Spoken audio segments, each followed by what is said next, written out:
Welcome back to section 2.7. This time we're going to take on another kind of inequality that we have to deal with called a compound inequality. In a compound inequality, we get statements that might look like the following. We could state, as an example of a compound inequality, if I told you that x was greater than 5, or x was less than 0, what would that mean?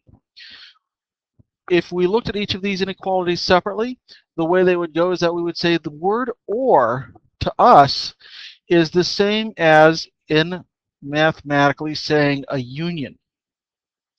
And a union works like this. We take all the elements that are in one set and combine it with all the elements in another set. So if we think about the way this is going to work, we have one set right here that as an interval, we could say includes all the numbers from -infinity up to 0, not including 0.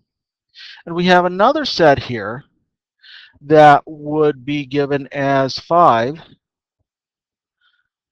to infinity, so all the numbers up to infinity. So when we join these things together, our union of these two sets might look like this.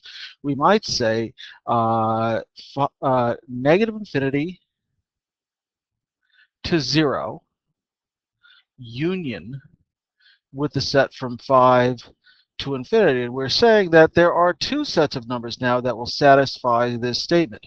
Any numbers that are greater than 5 or any numbers that are less than 0. The word or is very inclusive in mathematics. A more exclusive idea in mathematics is the idea of and. Let me give you another example of that. Let's say if I told you that x was less than or equal to 10 and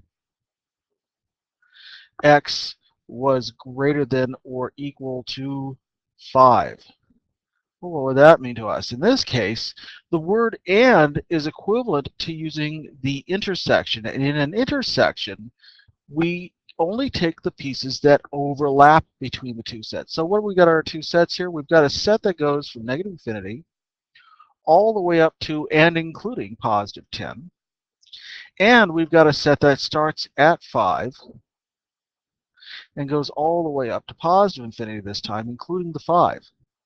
On a number line, if we were to plot this out, we might note that if we started at 5 and included all the numbers to the right of that in our set, that would be part of our set, but it also has to include numbers that are less than or equal to 10. And we note that those are all numbers that are to the left of 10. Well, which numbers satisfy both sets at the same time, this set and this set? Well, clearly, it's the set that's in the middle right here. And so our solution right here would be the set from 5, the closed set from 5 to 10. Okay, so the word or we're going to treat as a union. The word and we're going to treat as a intersection. So let's go through an example right here. Let's say we're told to solve the compound inequality.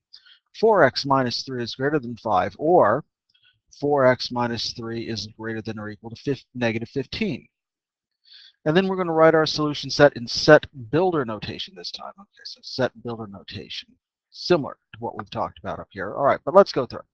4x minus 3 is greater than 5. Let's just work this one at a time, right? Let's work each one. So we're going to add 3 to both sides by our addition rule, which says that we can add a number to both sides of an inequality as long as we do it in the same way on both sides. So 4 times x is greater than 8.